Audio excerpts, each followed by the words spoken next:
ഇന്ന് ചാച്ചിയമ്മേൻ്റെ അടുത്തോട്ട് പോവാണ്. നേരെ ബസ്സിൽ കയറി, അത് കഴിഞ്ഞപ്പോൾ ഓട്ടോയിൽ കയറി. ഇതിൻ്റെ ഒന്നും ഒരാവശ്യമില്ലായിരുന്നു. നേരെയുള്ള ബസ്സിന് കൃത്യനിഷ്ഠയോടെ ചെല്ലാൻ പറ്റാത്തതുകൊണ്ട് കിട്ടിയില്ല.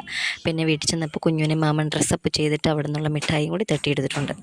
അത് കഴിഞ്ഞ് നേരെ അവിടെ ചെന്നപ്പോൾ ദേ കിടക്കുന്ന പൂച്ചകൾ. ഒരു തള്ളപ്പൂച്ചയും 3 കുഞ്ഞിപ്പൂച്ചയും ഉണ്ടായിരുന്നു. അത് കഴിഞ്ഞ് തിന്നാനായിട്ട് ചോറ്, പുഴുക്ക്, പുട്ടും ചിക്കനും. പിന്നെ അവിടുന്ന് അത് പോരാഞ്ഞിട്ട് അവിടുന്ന് ഞാൻ കണ്ടെടുത്ത മറ്റൊരു സാധനമാണ് ഈ ഒരു ഉപ്പിലിട്ട മാങ്ങ.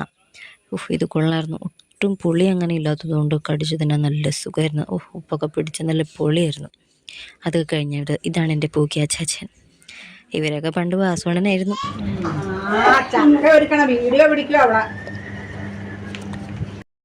ഈ കാണുന്നതാണ് എൻ്റെ അമ്മ, എൻ്റെ സ്വന്തം അമ്മ.